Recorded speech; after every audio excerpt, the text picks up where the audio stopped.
आइए दोस्तों, आज हम आपके लिए एक राजा और रानी की कहानी को सुनाते हैं। कुछ सालों पहले लखनपुर नाम के एक राज्य में भीमा नाम के राजा का शासन हुआ करता था। वह बहुत महत्वाकांक्षी था और अपनी प्रजा से बहुत प्यार करता था। उनके राज्य में चारों ओर खुशहाली थी, लेकिन राजा रानी खुद हमेशा दुखी रहते थे। उनके पास धन दौलत शोहरत सब कुछ था, लेकिन उनकी संतान ना थी। संतान पाने के लिए राजा और रानी पूजा पाठ जप तप सब करके देख चुके थे, लेकिन कोई फायदा नहीं हुआ। एक दिन महर्षि के कहने पर राजा ने महायज्ञ कराने का फैसला किया। यज्ञ और भगवान के प्रताप से राजा को एक बहुत सुंदर कन्या की प्राप्ति हुई। राजा रानी के साथ पूरी प्रजा खुशी से झूमने लगी। राज्य में चारों तरफ खुशी का माहौल छा गया। राजा ने सारे नगरवासियों को पिता बनने की खुशी में भोज पर आमंत्रित किया। धीरे धीरे समय व्यतीत होने लगा। राजकुमारी बड़ी होने लगी।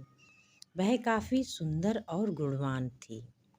राजा रानी उसे देखकर ही खुश रहते थे, लेकिन एक दिन उनकी खुशी को मानो नज़र सी लग गई। राजकुमारी बीमार पड़ गई। बड़े बड़े वैद्य नीम हकीम सब इलाज में जुटे, लेकिन कोई फायदा नहीं हुआ। दिन प्रतिदिन राजकुमारी की हालत बिगड़ती जा रही थी। राजकुमारी के ऊपर किसी दवा का कोई फायदा नहीं हुआ। राजकुमारी के ऊपर ना ही कोई दवा असर कर रही थी, ना ही कोई दुआ। राजा को लगने लगा कि एक बार वे फिर अपनी संतान को खो देंगे। उन्हें लगा कि वो फिर से कहीं निसंतान ना हो जाएं। एक दिन दूर देश से एक वैद्य राजा के महल पहुंचा। देखने में वह अजीब सा था। उसने ठीक तरह से कपड़े भी नहीं पहने हुए थे, जिस वजह से सैनिकों ने उसे राजमहल में प्रवेश करने से रोक दिया। वैद्य ने राजा से एक बार मिलने की बहुत गुजारिश करते हुए कहा कि मैं राजकुमारी को ठीक कर सकता हूँ, लेकिन किसी ने उसकी बात पर यकीन नहीं किया। सैनिक उस वैद्य को राजा के पास लेकर गए। वैद्य ने सबसे पहले राजा को अपना परिचय दिया और कहा कि मैं आपकी बेटी को ठीक कर सकता हूँ। राजा उसकी बात सुनकर प्रसन्न हुआ, लेकिन उसका रहन सहन देखकर राजा ने भी उस पर यकीन नहीं किया। उधर राजकुमारी की तबीयत दिन प्रतिदिन खराब होती जा रही थी, इसलिए राजा किसी वैद्य पर यकीन नहीं कर पा रहे थे। लेकिन उस वैद्य का आत्मविश्वास देखकर राजा ने उसे एक मौका दिया।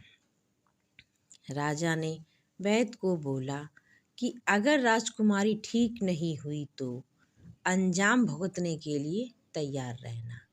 इस पर वैद्य ने बोला, ठीक है महाराज, लेकिन अगर राजकुमारी ठीक हो गई तो मुझे क्या मिलेगा? राजा ने कहा, जो मांगोगे मिलेगा। वैद्य राजी हो गया।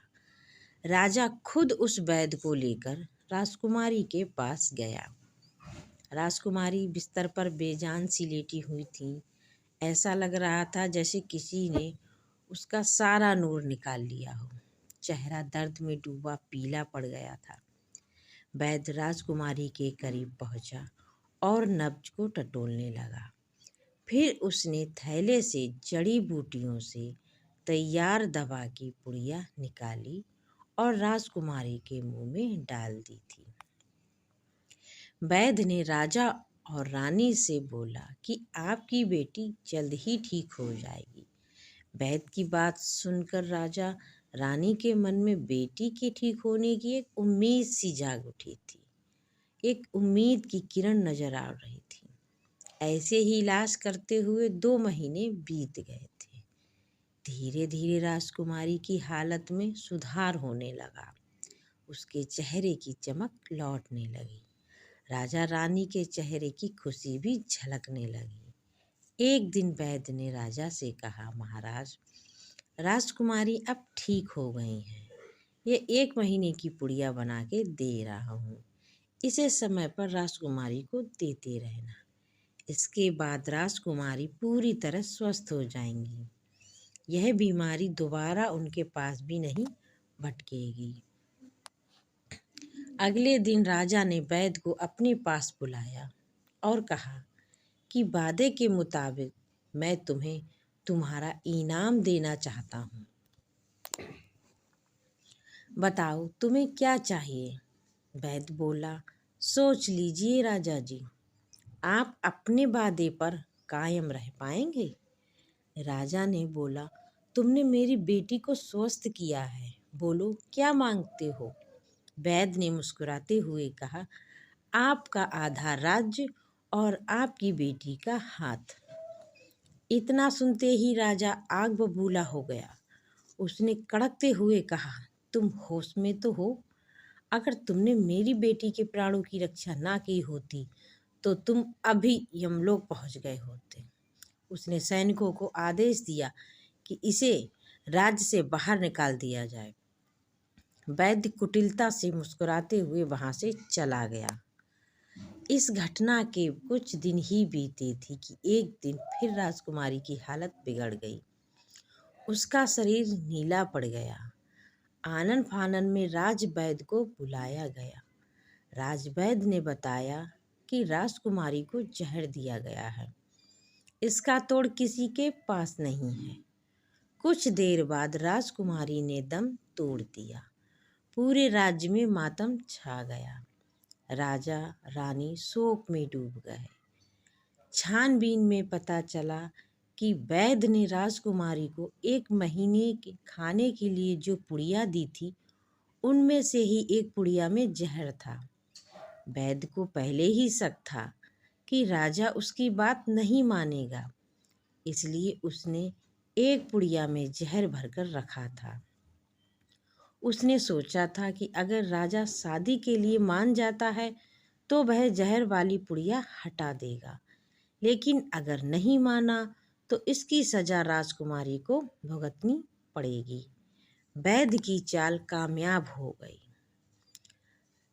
राजकुमारी अब मर चुकी थी और इसकी सजा राजा ने उस वैद्य की बात ना मानी, इसलिए इसकी सजा राजकुमारी को भुगतनी पड़ी। इस कहानी से हमें यह सीख मिलती है, अगर किसी से कोई वादा किया है तो उसे पूरा जरूर करना चाहिए। और इस कहानी से हमें यह भी सीख मिलती है कि अगर हमने किसी पर भरोसा किया है तो हमें कभी भी विश्वासघात नहीं करना चाहिए।